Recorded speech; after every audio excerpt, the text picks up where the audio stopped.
সর্বপ্রথম ইসলাম ধর্ম গ্রহণ করেছিলেন, যার ইসলাম ধর্ম করার সময় 40,000-এর উপরে দেরহাম কিংবা দিনার ছিল।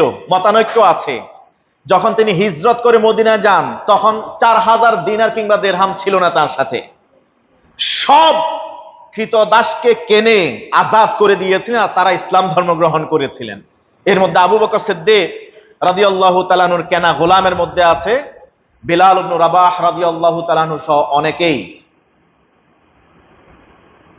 তো যখন ওনার নাম প্রস্তাব আসলো, একদল বললেন যে না, একে তো অমুসলিমরা মত পেতে আছে, কখন আক্রমণ করবে, এরা এতদিন পর্যন্ত আল্লাহ রসুলের কারণে আক্রমণ করতে পারে নাই, তারা বিজয় ছিনিয়ে নিতে পারে নাই। এখন অমুসলিমরা, রোমানরা, অন্যান্য শাসকরা এদিকে লোলুপ দৃষ্টিতে তাকিয়ে আছে কখন আক্রমণ করবে।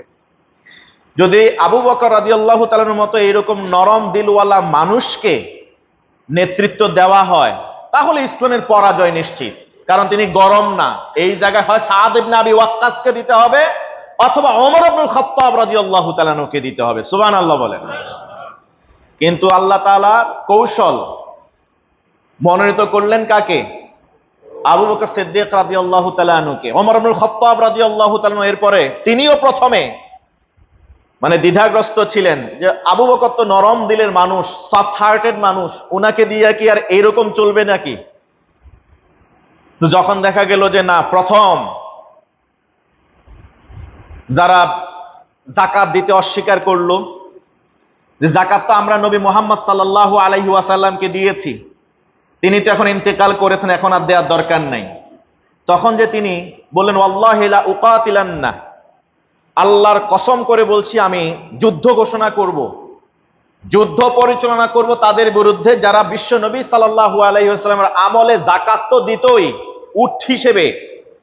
ওই সময় যে উটটা বেঁধে নিয়ে আসার জন্য যে রশিটা যাকাতের উটের সাথে আসতো, এখন উট দেবে কিন্তু উটের রশিটা দেবে না, এমন যাকাত অস্বীকারীর বিরুদ্ধে আমি যুদ্ধ পরিচালনা করব।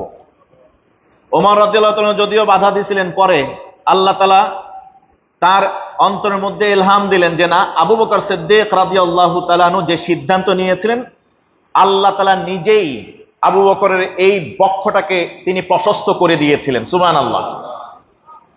নরম মানুষ ইসলামের ক্ষেত্রে আসলে গরম হতে দেরি। আজকে বাইতুল মুকাররমের সম্মানিত খতিব হযরত আল্লামা মাওলানা মুফতি আব্দুল মালিক হাফিজাহুল্লাহর বক্তব্য আপনারা শুনছেন? বাঘের মতো গর্জন দিয়ে আজকে কথা বলে